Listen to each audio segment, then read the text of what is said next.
rero mu bikorwa bishobora kugaragaza yuko umuntu ari mu mwuka wera ni ibingibi ngiye kuvuga. Bibiliya iravuze ngo akwiriye kuba ari umuntu wihangana mu bimugerageza, mu bimurwanya. Mu yandi magambo, akwiriye kuba ari wa muntu ubana n'abandi mu mahoro, akirinda guhemukira uwamuhemukiye, akagerageza uburyo bwose akwiriye kumubanira mu mahoro kurusha uko yahagurukira kumurwanya nk'uko we abimukorera cyangwa se nk'uko we yamugenje. Ni ukuvuga ngo umuntu uri mu mwuka wera, muri we hahindamo urukundo, hahindamo ikintu cyo kwihanganira umugiriye nabi, ndetse muri we agahorana urukundo rukunda n'abanzi be. Iki ni cyo tuba dusabwa nk'abakristo bavuga yuko bamenye Imana cyangwa se bakurikiye Imana, bavuga yuko bakijijwe, bari mu nzira igana mu ijuru. Ndibuka ntabwo nzabyibagirwa igihe najyaga mbwira umuntu, ariko uzahora ungurira inzoga wazanguriye wisiki, nanjye nkumva uko imera. Uzahora ungurira inzoga zimwe gusa wazanguriye wisiki, hanyuma nanjye nkumva uko zimera. Mugabo ati nzayikugurira. Mwaka umwe urashira, undi urashira. Noneho hashize amezi 2 nkijijwe, bene data nshuti z'umusaraba, wa mugabo aza gucuza ubukwe cyangwa se ikirori we, aza gukoresha ikirori we. Noneho aza kumpamagara ati uze kuza mu rugo.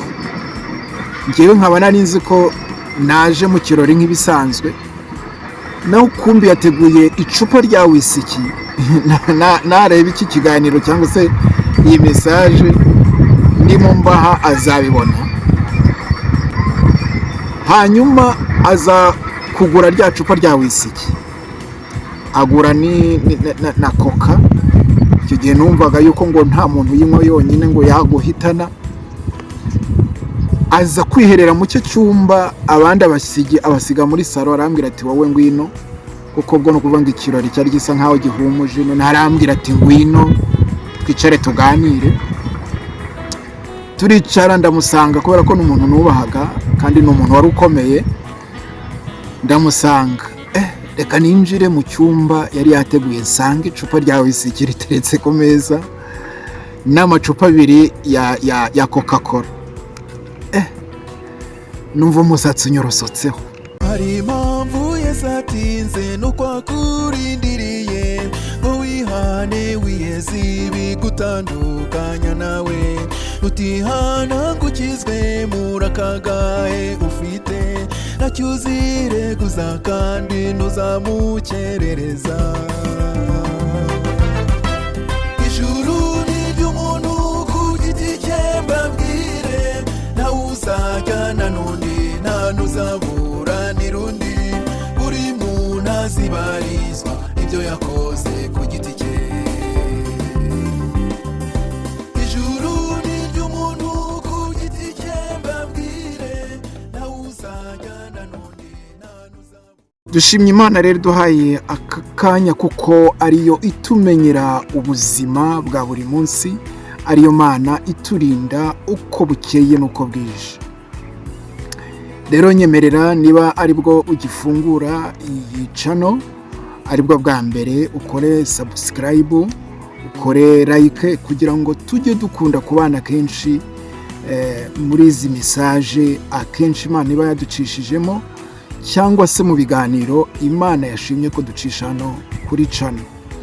Bene data nshuti z'umusaraba, ndashaka kuvuga umuntu uri mu mwuka w'Imana. Hari ibikorwa bimuranga, hari imico imuranga itandukanye n'abantu bataramenya Imana, itandukanye n'abantu batari mu mwuka w'Imana. Ntabwo kuba tuza hano tukabwiriza ubutumwa bwiza turi abantu batandukanye aricyo kigaragaza yuko turi mu mwuka wera, kuko nshobora kuza hano nje kubabwiriza, nje kubigisha, ariko nyamara ntari mu mwuka wera. Hari ukugira impano yo kwigisha, kwigisha ni kimwe, no kuba ufite mwuka wera nacyo ni ikindi. Hari igihe umuntu aba afite impano runaka ariko idakomoka ku mwuka wera. umuntu akiyumvamo ikintu ariko akagikora kubera ko kimuzamo ariko atayobowe na mwuka wera. Kuko na Satani hari uburyo akora kandi agakoresha imbaraga ze zishobora kwitwa yuko ari mwuka wera uri kumukoresha, ariko nyamara arimo akoreshwa n'imbaraga za Satani. Rero mu bikorwa bishobora kugaragaza yuko umuntu ari mu mwuka wera ni ibi ngibi ngiye kuvuga. Turaza kwifashisha Bibiliya mu bice bimwe na bimwe, aho dusoma ijambo riri mu Bagalatiya igice cya 5. Ikinyarwanda nacyo gisigaye kitunanira. Mu Bagalatiya igice cya 5 uhereye ku murongo wa 22, turifashisha aya magambo Pawulo yandikiye Abagalatiya. Ku murongo wa 22 haranditse ngo ariko imbuto z'umwuka ni urukundo, ni ibyishimo, ni amahoro, no kwihangana, no kugira neza, n'ingeso nziza, no gukiranuka. Bene data nshuti z'umusaraba, umuntu udafite ingeso nziza, umuntu utihangana mu bimugerageza, umuntu utihanganira abamuvuga cyangwa se abamurwanya, agaharanira kuba yashaka izindi nzira yarwanyirizamo mwene se umurwanya, uwo muntu ntabwo aba ari mu mwuka wera. Kuko niba Bibiliya irimo itugaragariza umuntu uri mu mwuka wera ibintu bimuranga. Bibiliya iravuze ngo akwiriye kuba ari umuntu wihangana mu bimugerageza, mu bimurwanya. Mu yandi magambo, akwiriye kuba ari wa muntu ubana n'abandi mu mahoro, akirinda guhemukira uwamuhemukiye, akagerageza uburyo bwose akwiriye kumubanira mu mahoro kurusha uko yahagurukira kumurwanya nk'uko we abimukorera cyangwa se nk'uko we yamugenje. Bene data nshuti z'umusaraba, ni ukuvuga ngo umuntu uri mu mwuka wera, muri we hahindamo urukundo, hahindamo ikintu cyo kwihanganira umugiriye nabi, mbese muri we agahorana urukundo rukunda n'abanzi be. Iki ni cyo tuba dusabwa nk'abakristo bavuga yuko bamenye Imana cyangwa se bakurikiye Imana, bavuga yuko bakijijwe, bari mu nzira igana mu ijuru. Ukwiriye kurangwa no gukiranuka, ikindi ukarangwa n'urukundo, ikindi ukarangwa no kwihangana. Niba ibi ngibi Bibiliya igaragaje hano utabifite, ukaba witwa yuko uri umukristo, ukaba witwa uvuga yuko ukijijwe, ariko bimwe mu biranga umukristo muri ibi bikaba bitakuranga, nshuti y'umusaraba, urimo urabeshya Imana, urimo urabeshya n'abantu. Nta mwuka wera ukurimo. Kuko niba umuntu akubwiye nabi, nawe ukamubwira nabi, kandi dutozwa kwihangana no kwirinda kuvuga cyangwa se gusubiza nabi ugusubije nabi, nta mwuka w'Imana ukurimo, nta mwuka wera ukurimo. Niba uri muri uru rugendo uvuga yuko wuzura mwuka wera cyangwa se uyoborwa na mwuka wera, ukwiriye kurangwa n'ingeso nziza, ukwiriye kurangwa no kwihangana. Kuko niba ibi ngibi bitakurimo, witubeshya. Bibiliya ikomeza ivuga hasi ikavuga ngo umuntu ufite mwuka wera ahora amuyobora mu kuri kose. Umuntu ufite mwuka wera ntabwo agira amanyanga, nta bugambanyi agira, nta mashyari agira, ahora aharanira kuba mukuri, kandi agahora aharanira icyanezeza Imana, akirinda ikintu cyababaza Imana. Kuko bene uyu muntu ntabwo arangwa n'amanyanga.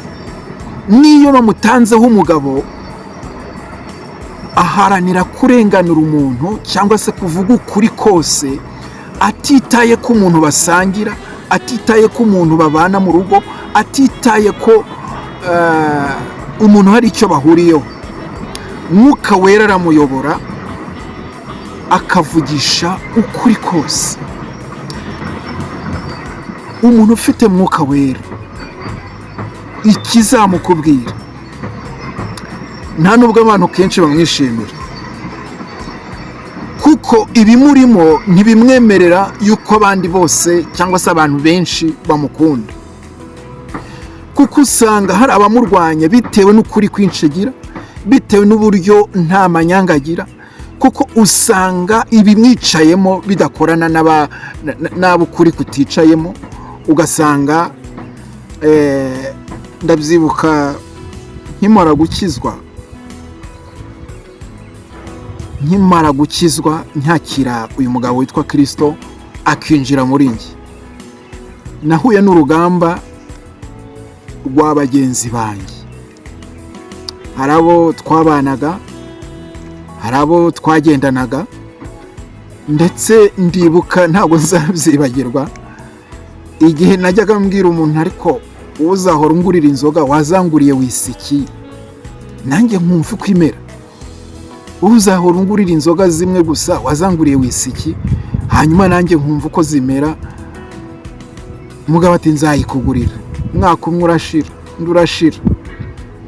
Noneho hashize amezi 2 nkijijwe, bene data nshuti z'umusaraba, wa mugabo aza gucuza ubukwe cyangwa se ikirori we, aza gukoresha ikirori we.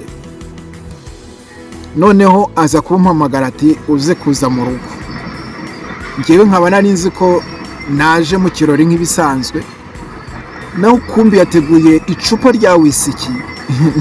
Nareba iki kiganiro cyangwa se iyi message ndimo mbaha azabibona. Hanyuma aza kugura rya cupa rya wisiki, agura na coca. Icyo gihe numvaga yuko ngo nta muntu yinywa yonyine ngo yaguhitana. Aza kwiherera mu cyo cyumba, abandi abasiga muri salo. Arambwira ati wowe ngwino, kuko bwo no kuvuga ngo ikirori cyari gisa nkaho gihumuje. None arambwira ati ngwino twicare tuganire. Turicara, ndamusanga kubera ko n'umuntu nubahaga kandi n'umuntu wari ukomeye. Ndamusanga, reka ninjire mu cyumba yari yateguye, nsanga icupa rya wisiki riteretse ku meza n'amacupa 2 ya Coca-Cola. Numva umusatsi unyorosotseho. None arambwira ati rero dore imyaka yose nagiye nkubeshya, uyu munsi noneho nubahirije icyifuzo cyawe. Ndabireba ndavuga ese umugabo ndamukwepa nte? Ndamubwira ko ntakinywa inzoga, ndabigenza nte? Numva imitima imbanyijana. Ariko kubera ko ijambo ry'Imana ritubwira ngo aho uri hose ukwiriye guhamya uwo wemeye, uwo wamenye. Mugabo ati rero noneho atusibe kuyinywa nkunywa amazi cyangwa nkunywa fanta. Ati iyi nzoga iyo uyinyoye nabi mugenzi, ikintu cya mbere ivunagura ni amavi, ikindi kavunagura amaboko, ikindi kakuzengereza ukaba wata ubwenge. Ati wirinde kunywa nyinshi, unywe gake. Ati icupa nzaribika, uzajya usomaho nanjye nsomeho kugeza ubwo tuzarimara. Ati nta unywera kuyimara. Nageje ndamubwira, igihe cyose nagiye nkwaka iyi nzoga ntabwo wigeze uyimpa. Ikimbabaje ni uko uyizanye naraziretse, narazivuyeho, narakiriye Yesu nk'umukiza mu buzima bwanjye. Ati ni nuko byagenze, nuko byabaye. Arangije ati yewe data, wati nibwo ubaye imbwa rubebe. Ati kana, ati nuko byagenze. Ati ubu amafaranga natanze kuri iri cupa urayazi? Ati ubu nzayimara njyenyine kweli? Arangije arambwira ati ntabwo nabimenye ko bayimbwa bigeze aho ngaho. Ati nawe ugiye kuba imbwa, ugiye kuba umusazi nk'abarokora. Ndabibwira nti niba ari uko mubite ntubu nabaye umusazi byakarabaye. Arangije ati ndababaye nanjye, ati kuba narigomwe nkavuga ngo nkwiriye kuvamo ideni, uyu nkwiriye kuvamo ideni ukaba untaye mu nama. Ndangije ndamubwira nti rero naraziretse nihangane. Arambwira ati rero kuva uyu munsi ntabwo nzongera kuganira nawe, ati ntiwongere kumbara mu nshuti zawe, ati kuko sinaganira n'umugabo utanywa inzoga, ati kuko ubu ngubu ni nkaho bayimbwa ariko ubwo ntukiraho, ati ubu ngubu ukuwe mu bagabo naganiraga nabo, ati kuko umuntu utanywa inzoga uwo ari we wese ntabwo aba ari umugabo. ndamubwira ese aba ari imbwa aba ari umwana, ati ni kimwe muri ibyo ati ni kimwe muri ibyo. Ariko ikintu ndashaka kuvuga iyo Mwuka Wera yakwinjiyemo ukwiriye kuba umunyakuri ahantu hose ugeze. Namubwije ukuri, arababara, arangije arambwira ngo nta kindi, niyo namusura nta kindi azajya anyakiriza, ati dore muri firigo yanjye nubwo ubonamo harimo fanta, ni fanta z'abana, ntabwo nzakwakiriza fanta hari inzoga. Cyo ukora nushima yuko nguha inzoga, harimo inzoga z'ubwoko bwose, nzajya nkwakiriza inzoga, ariko nta kindi kintu nzongera kukwakiriza. Ndamubwira nti rero ubu ndi mu rwego rwo kunywa fanta, ntabwo nywa inzoga, narakijijwe, nakiriye umugabo witwa Kristo, kandi ntabwo nteze gusubira inyuma, ntabwo nzamurekura. Arambwira ati ibyo ni akazi kawe nyine, wagiye kubimbwa, ugiye kuba umusazi nk'aba barokore bo hanze aha, umenye yuko tutazongera kuvugana. Ibi mbivugiye kugira ngo ujye uhamya aho ugeze hose, ubu wera aho ugeze hose, were kuba umurokore, were kwera imbuto ugeze mu rusengero, hanyuma ngo nugera hanze kuri tere uhinduke undi wundi. Mu by'ukuri icyumba twari twinjiyemo nari mfite uburenganzira bwo kuba nayinywa nkatahira igihe nshakiye kugira ngo bene data batambone. Ikibabaje rero ni uko hari abazinywa buturi bakiherera, usibye ko hari n'abo ngwa gitumo batinyuka. Ariko se kambabazi, niba utinyutse kunywa inzoga wihishe, waraziretse ukaturira mu ruhame yuko uretse inzoga, ubwo abazinywa bataramenya Kristo simbaciraho iteka, ahubwo ndimo ndaciraho iteka babandi baziretse bakihanira mu ruhame, akabyemerera imbere y'abahamya benshi ndetse n'Imana yuko aretse inzoga, yuko zimukubaganisha, akazireka. Yarangiza noneho akazinywa buturi yihishe. Abenshi muzinywera muri ambaraje, kuko njya nkunda guhura nabo bicaye ahantu mu ruhame. Hari n'uwo nasanze arimo ayinywera munsi y'ameza, yiteretse munsi y'ameza, kandi abandi bazishigize hejuru. Anyikanza bayikubise umugeri, irangije iramanuka, irameneka, iramutamaza. Abantu baravuga bati ariko wagiye werura ko nta wuhisha, nta wayikuguriye, wayiguriye, wajya uzinywa ku mugaragaro ukerura bikagira inzira. Bene data nshuti z'umusaraba, ushobora kunyihisha, ariko mu by'ukuri ntabwo ushobora kwihisha Imana. Kandi ikintu hamirije imbere y'abahamya benshi, burya n'Imana, imbere y'Imana iyo ugusubiyemo kikubera icyaha. Ubu nk'umukaturika ntabimucira urubanza, kuko kubw'inda yamunaniye nyine nk'uko byanditswe muri Bibiliya, yinyweraho. Ariko wowe witwa umurokore ukaba warinjiye mu gakiza, bikitwa ko ukijijwe ku bintu byose, byitwa ibituma umuntu akubagana byose, ugasuka hasi ukarekura. Ariko ukisanga uri muri ya sosiyete, ugasanga umuntu ntazi niba uri umurokore, ntazi niba utari umurokore, ntiyamenya kategori agufatiramo, urimo urabeshya Imana. Bene data nshuti z'umusaraba rero, mukwiriye kurangwa no gukiranuka muri byose, muri bya bindi wihanye ukavuga ko uretse, ukwiriye kuyoborwa n'Umwuka Wera, ukirinda ibi byose twavuze. Bene data, nsoza kuri ibi ngibi nari ndimo mvugaho bigaragaza umuntu uyoborwa na Mwuka Wera. Hari irindi jambo nasomye muri Yohana mu gice cya 16 uhereye ku murongo wa 13.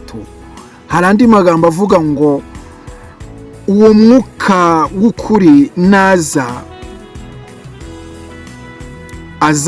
azabayobora mu kuri kose. Kansubiremo uwo murongo, haravuga ngo uwo mwuka w'ukuri naza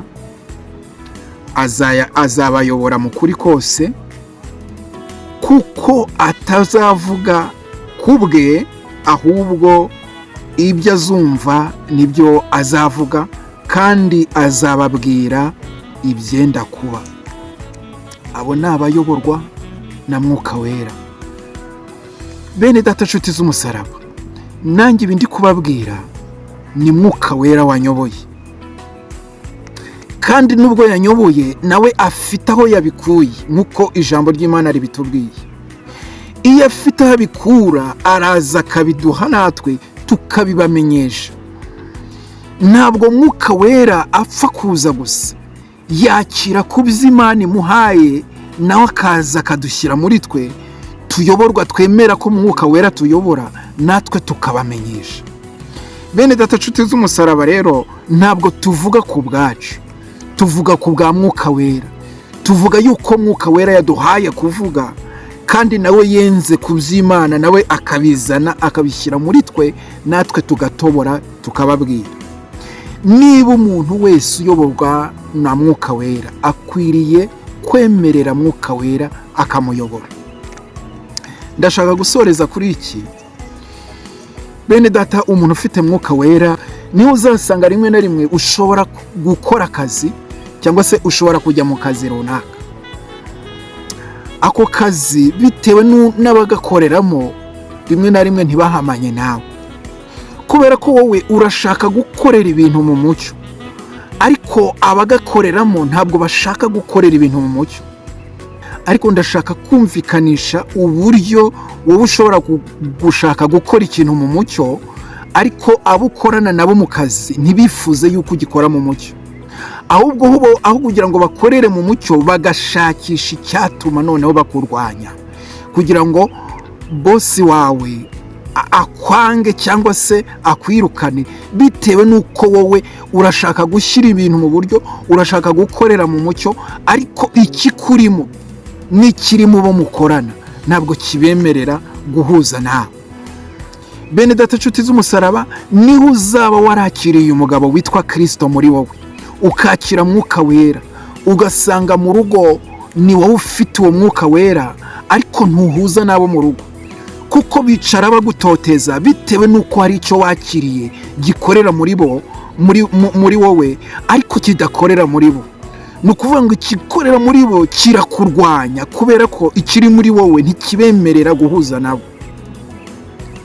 Niho uzasanga umuntu aba mu rugo atotezwa, usanga hari ibyo atabona kandi abandi bo mu rugo babibona. Ugasanga rimwe na rimwe wagiye gusenga, waza ugasanga ibiryo babimaze, wagira ngo uravuze bati ntaho twari twagutumye, wagira ngo bagiye gukoresha fete ugasanga bazanye nk'inzoga gusa, wagira utesengewe bati ntabwo ari twe twakohereje kuba umurokore. Mbese ugasanga muri wowe ibikurimo bituma bakurwanya. Bene data nshuti z'umusaraba bakundwa, ndagira ngo nkubwire ngo ukwiriye gukomeza guhamya kuzageza ubwo Uwiteka azaguhamagara, kuko nubwo warwana intambara zimeze gutyo, ariko humura, hari aho bizashyika bigasobanuka, hari aho bizashyika ibintu bigaceyuka bikamenyekana, ibintu bigasobanuka. Nubwo uri mu rwanwa, ariko hari Imana twemeye twakurikiye izaturwanirira mu kuri kose.